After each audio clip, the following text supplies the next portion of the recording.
እግዚአብሔር አምላኸይ ምስጋና ክብሪ ዕቤት ስግደት ስምካ ይኹን። እግዚአብሔር አምላኸየ ስኻሰና ኢኻ ምሕረትካ ንዘለዓለም ይነብር። ቅዱስ ኣቦ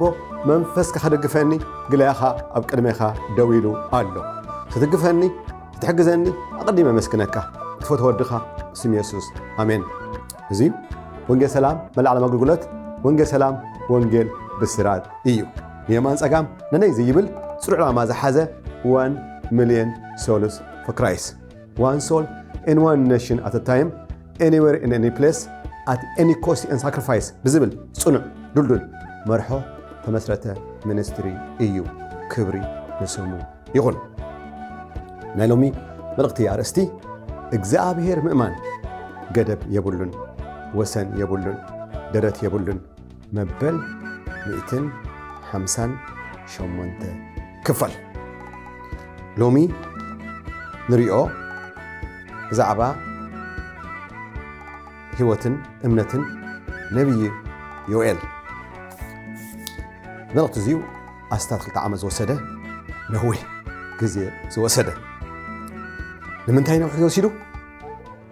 መበገሲና ካብ ወንጌል ማርቆስ ምዕራፍ 11 ፍቕዲ 12 እዩ ብዛዕባ እታ ኦም በለስ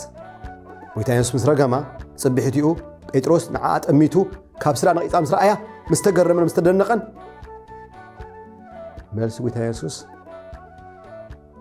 እብለኩም ኣለኹ ብኣምላኽ እመኑ። እዚኣ ቃል እዚኣ ቀላል ቃል ከይትመስለኩም ኩላትና ቻሌንጅ ትገብር ንፍተነላ እዩ። ምክንያቱ ኩሉ ነገር ክሰምር ከሎ ኩሉ ነገር ጽብቕልካ ከሎ ንኣምላኽ ምምስካን ቀሊል እዩ። ኣብ ቅድሜኻ ጎልያድ ደው ክብል ከሎ ኣብ ቅድሜኻ ዝተፈላለየ ብድሆታት ጸገማት ከጓንፈካ ከሎ ሽዑ ልብኻ ትፍተሽ። ስለዚ ከማና ዝኾኑ ሰባት ኣብዛ ምድሪ ዝነበሩ ኣብ ብሉይ ኪዳን ስሞም ግን ኣብ ሓድሽ ኪዳን ኣብ መልእኽቲ ዕብራውያን ምዕራፍ 11 ናይ እምነት ጀጋኑ ተባሂሎም ተጻሕፉ ሂወቶም እናረኣና እዚኣቶም ክሳብ መጨረሻ ጸንዑ ዝሓለፉ ተዓወቱ ገሊኦም ብሓይሊ ገደ ዝሓለፉ ክንደይ ምውዳቕን ምትንሳእን ገሊኦም እምነቶም ዘግርም ምስ ኣምላኽ ሰጎሙ። ካበይ ጀሚርና? ካብ ኣቤል ዳሕራይ ሄኖክ ኖህ አብርሃም ሳራ ይስሐቅ ያዕቆብ ዮሴፍ ወለዱ ሙሴ ባሪያ እግዚአብሔር ዳሕራይ ተጻሓፊ ብዛዕባ ያሪኮ ይዛረብ መንዝክር ኢያሱን ካሌብን ድሕሪኡ ረሃብታ መንዝራ ሰበይቲ ሪኹም ዶ እግዚአብሔር ኣብቲ ንሕና ዘይጽበ ቦታ ሰብ ከም ዘለዎ ዳሕራይ ግድዮን ባራቅ ሳምሶን ይፍታሔ ዳዊት ሳሙኤል ተጻሓፊ ብዛዕባ ነቢያት ሓደ ብሓደ ክዝርሕ ጀሚረይ ግዜ ይሓፅረኒ እዩ ግዜ ይብለኒ ይብል ዳሕራይ ብዛዕባ ኢሳያስ ርኢና ዳሕራይ ሕዝቅኤል ኤርምያስ ዳንኤል ርኢና ዝሓለፈ ሰሙን ሆሴዕ ርኢና ሎሚ ዮኤል 4 ነገራት ክርኢ ይደሊ ተቀዳመይቲ ምዕራፍ ወይ ድማ ዮኤል ንሓስቦ ከለና ኣብቲ መጽሓፉ ንሪኦ ናይ ተፈጥሮ ኣብ ሃገር ዘምጽኦ ዕንወት ንርኢ ከም ህዝቢ ከም ሃገር እንታይ ክንገብር ከም ዝግባአና እቲ ኩኩብታ በልዕዎ ዝተረፈ ኣንበጣ ክበልዖ ከሎ ኣንበጣ በልዕዎ ድማኒ ተረፈ ድማኒ ሓሳኻ ወይ ጎደቦ ክበልዖ ከሎ ጎደቦ ዝበልዖ ድማኒ ተረፈ ድማኒ ሓሳኻ ክበልዖ ከሎ እንታይ ኢኻ ትገብር? በሃገር ደረጃ ከም ህዝቢ ህዝቢ በሓለ ኮይኑ ናብ ኣምላኽ ከመይ ገይሩ ሓገዝ ክደሊ ከም ዝኽእል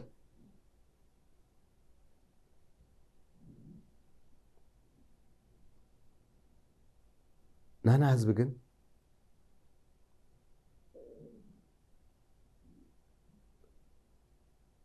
ክምህለል ከሎ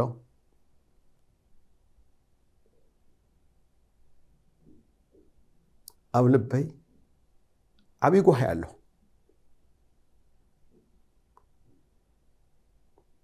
ካብ ቁልዕነተይ ጀሚሩ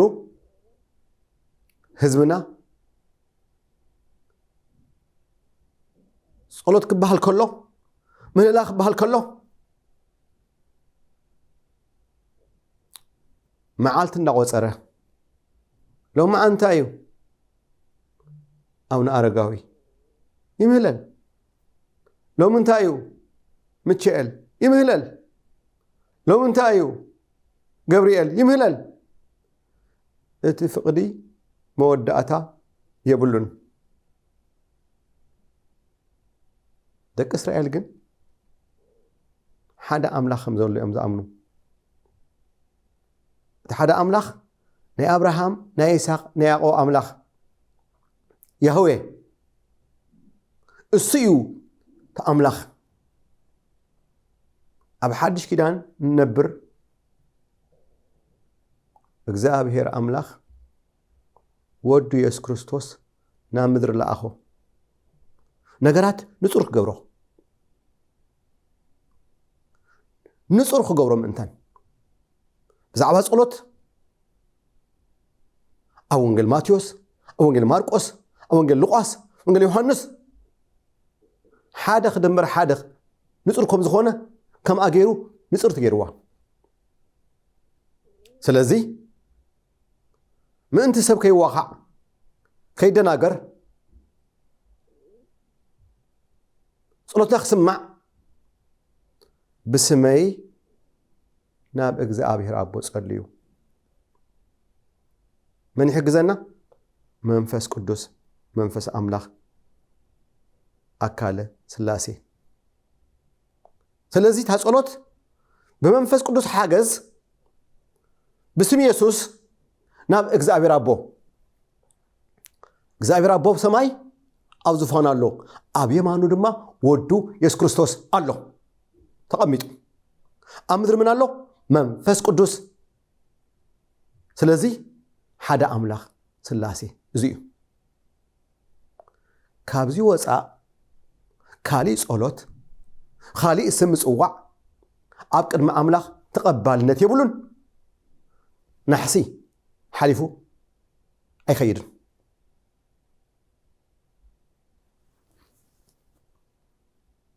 እዚ ሓቅሲ ከመይ ኢሉ ይስወረና ጎይታና ኢየሱስ መድኃኒ ዓለም ባዕሉ መጽዩ ናብ ምድሪ ኣብ ወንጌል ማቴዎስ ምዕራፍ 6 ወንጌል ማርቆስ ወንጌል ሉቃስ ወንጌል ዮሐንስ ከመይ ኢልና ክንጽልይ ከም ዝግባአና ብፍላይ ወንጌል ዮሐንስ ምዕራፍ 4 15 16 ብቋንቋና ተጻሒፉ ኣሎ كساب حجيب اسمه يسألهم حقوسكم ملؤ خون اسمه يسأليو أبو دم خجور رأيه اندابله نصرت كيروا سلازي كوكب تايمسا أنبتا قدوبو حسخا أب هيوت نهيوتك تفضل عليه بدوتات مالتيو أمدري نبرك الله نزو خلو فتح تقبر له صلوت كسل خلها كمل كاسك لخمس جبأك صوت كملاش كتركب بسمعي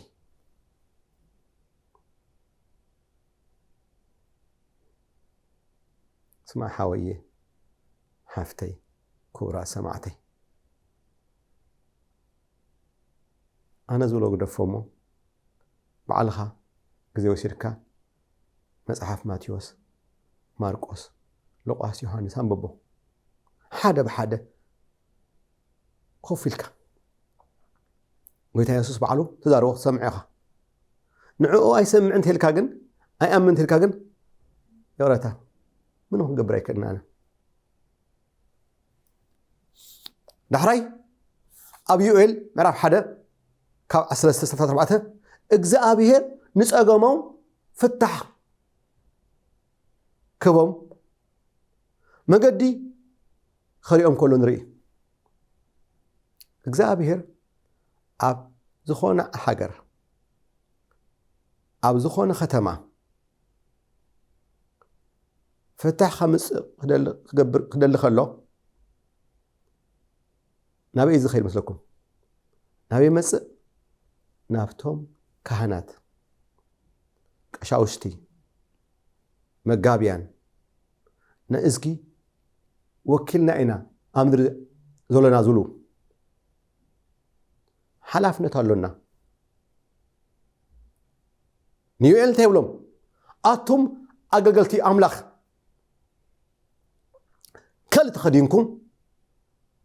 حدروا صوم قدسوا أخيبا أوجو نعبيتي أبتحق زنبرو نأملاخ زفرحو نأزق زفرحو أخيبا قبرو نعم إجزاء أبيهر دما تمهللو يولو سلازي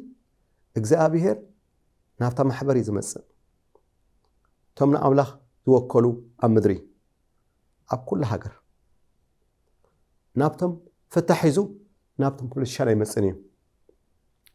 نافتم كهنات إجزاء ناب إجزاء أبيهر كمهللو حزب حيزم نا أملاخ حجزنا رأنا كلو يقول كم أولو مالتي أتم أقلقلت أملاخ نعو خلي تخدنو صوم أوجو ناب إجزاء أبيهر دما تمهللو نامن ناب إجزاء أبيهر ناب تلقول أملاخ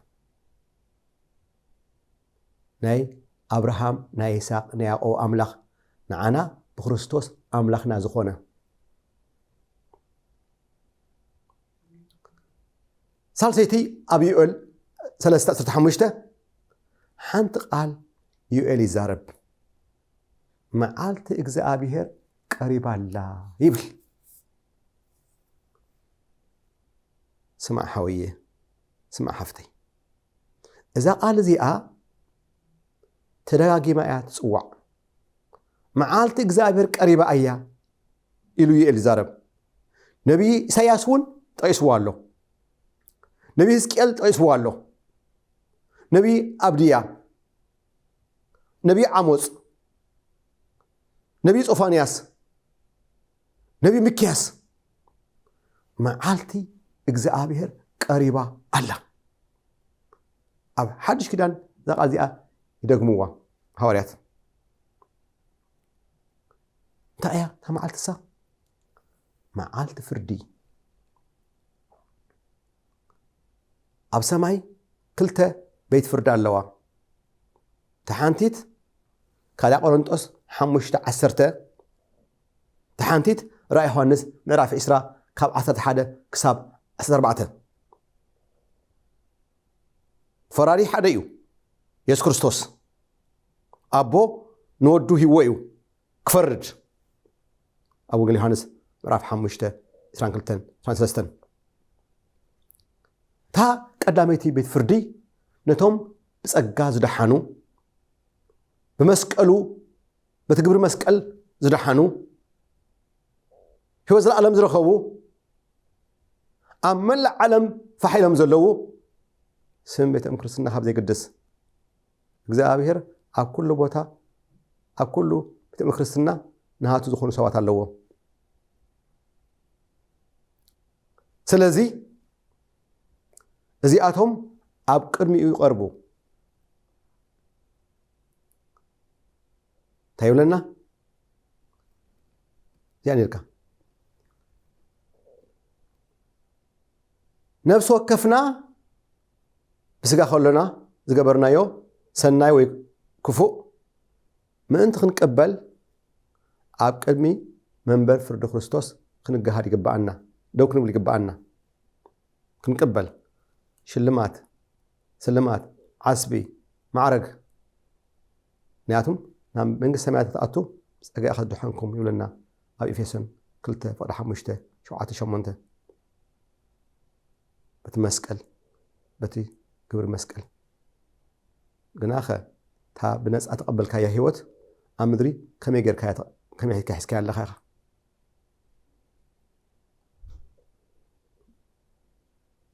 ኣብ ቀዳም ቆሮንጦስ 3:15 6 ይገልጻ ታ ህይወት ከመይ ከም ዝሓዝካያ ተኣዝዩ ክብ ዝበለ ወርቂ እዩ ትሕቲኡ ብሩር ትሕቲኡ ዝኸበረ እምኒ ትሕቲኡ ዕንጨቲ ትሕቲኡ ቆጽሊ ትሕቲኡ ሓሰር ስለዚ بحوخ زفتن قبرخا هيوتكا بحوخ زفتن كابزي آتن اتي ازي كب زول بورقي حوا يفرحنيو ما خول قبره ورق زخونه هيوت ابزا مدري ورق زخونه هيوت تزلع على سلمات يركب سلازي تخالئت دماني راي يوحنس اسرا دماني نزي ناي ጸጋ ህይወት አምላኽ ብናጻ ብኸምኡ ደቂ ሰባት ዝሃቦም ኣብ መስቀል ውድእ ዝኾነ ስራሕ ዝነዓቕዎ ዝነጸግዎ ብብዙሕ መንገዲ ምክንያት ኮይኑ ኣብ ቅድሚኡ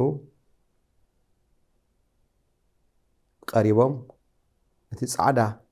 ዝኾነ አምላኽ ዝበሃል ሽዑ እዛ ህይወት ስሞም ኣፍታ ህይወት መጽሓፍ መዝገብ ህይወት መጽሓፍ ዘይተረኸበ ግናኸ ኣብ ካሊ መጽሓፍ ተጻሕፈ ስሞም ነፍሲ ወከፎም ከከም ግብሮም ተፈድዮም ናብቲ ቃላይ ሓዊ ይድርበዩ ናብቲ ሰይጣን ተደርበዩ እቲ ቃላይ ሲኦል ንሰይጣን እዩ ተዳልዩ ነይሩ ሰባት ኣይኮንዩ ሰባት መሪጾም ብዓለም ዝኸድናኡ ስለዚ ነዚ እዩ ኢዩኤል ደጊሙ ደጋጊሙ ኣብ ሓድሽ ብልኺዳን መዓልቲ ታ መዓልቲ ቀሪባ እያ ይብል ታ መዓልቲ ቀሪባ እያ ታ መዓልቲ ፍርዲ ስለዚ ታ መዓልቲ ፍርዲ ከይመፀት ቀልጢፍካ ነብስኻ ድሕኒ ብኸመይ ናብ ኢየሱስ ትመጽእ ምሕረት ግበረለይ ትብሎ ወንጌል ዮሐንስ 3:5-6 እቲ ኢየሱስ ወዲ ዘለዎ ህይወት ኣለዎ እቲ ወዲ ኢየሱስ ዘይብሉ ግና ቁጣዕ ኣምላኽ ኣብኡ ይነብር እምበር ህይወት ኣይክርአን እዩ ተቆጣ አምላኽ ትለዓል ኢየሱስ ክርስቶስ ሕይወትካ ክመጽእ ከሎ እግዚአብሔር አቦ ኢየሱስ ክርስቶስ አባኻ ክሪኦ ከሎ እዩ ትቁጣዓ ካብኻ ዘግልስ ብኡ ገይሩ ኢና ኻሪእካ ዝደሊ ምክንያቱም ኩሎም ሓጢኦም እዮም ክብሪ ኣምላኽ ሲኢኖም እዮም ኩላቶም ስለዚ አቦ ኢየሱስ ክሪኦ ከሎ አባኻ ክሪኦ ከሎ ተቆጣዓ ኣይርአኒ ተሸኪምዎ ስለ ዝኾነ ኢየሱስ ብኡ ገይሩ ክሪእካ ዝኽእል ካብኡ ወፃእ ግን ንዓኻ ክርኢ ንዓይ ክርኢ ኣይክእልኒ ምክንያቱ ኩላትና ሓጢእና ክብሪ ኣምላኽ ሲኢና ወላ ሓደ ጻድቕ የልቦን ኩሎም ሓጢኦም ኩሎም ዓልይዎም ይብለና ምዕራፍ 3 ሮሜ መጨረሻ ኣብ ኢዩኤል ንሪኦ ምዕራፍ 2:28 ዘሎ ኣብ ግብረ ሐዋርያት ምዕራፍ 1 ይቕረታ ምዕራፍ 2 ካብ ፍቕዲ 1 ጀሚሩ ክሳብ 37:8 ንሪኦ መንፈሰይ ኣብ ስጋ ዝለበሰ ኩሉ ከፍስዕ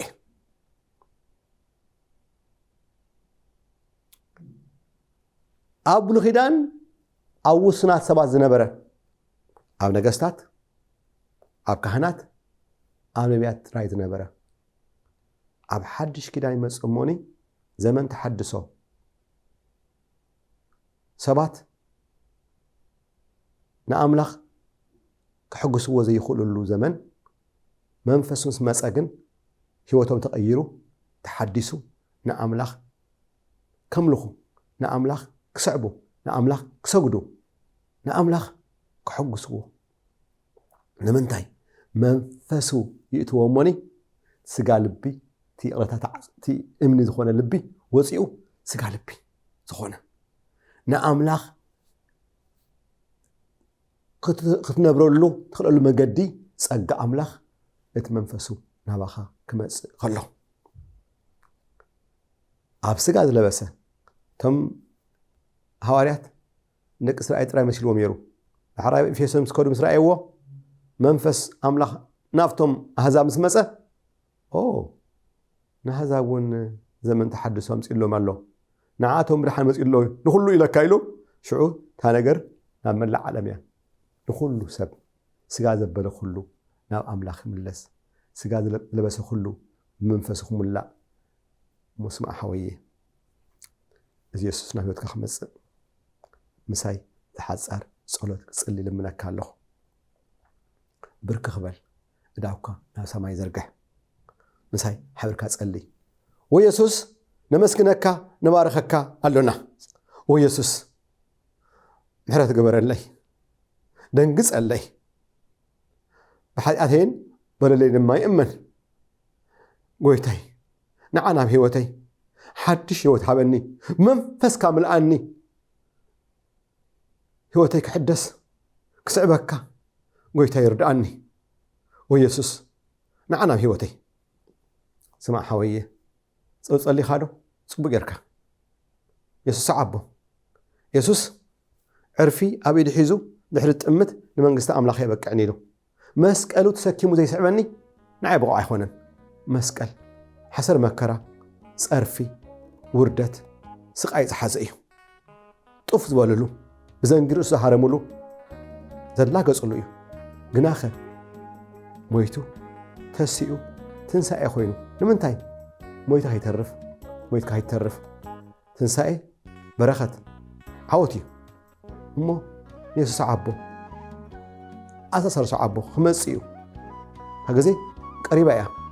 ደወል ክድወል መልኸት ድማ ክንፋሕ ናባይስ ሓሚምካ ዝደቀስካ ኣብ ዓራት ደቂስካ ዘለኻ ሕጂ ኣብ ስፒዳለ ኣብ ገዛኻ እግዚአብሔር ኣምላኽና እዩ ተስፋና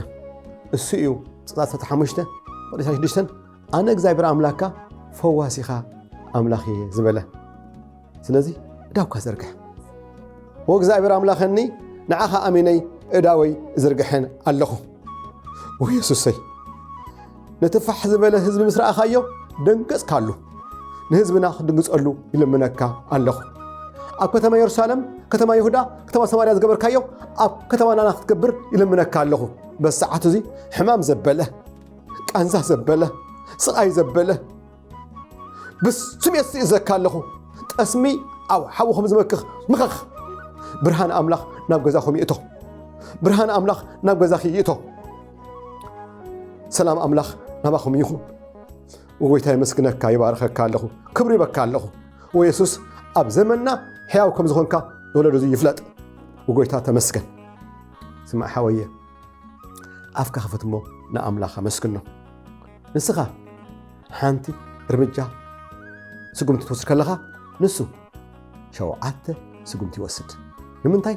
ሰናይ ጥዑም ኣምላኽ ስለ ዝኾነ ከመይ ንፈልጦ ግሩሃራት 10:38 ኢየሱስ ካብ ሓደ ከተማ ናብ ካልእ ከተማ እናዛወረ ሰናይ እናገበረ ይብልና ከምኡውን ማርቆስ 7:36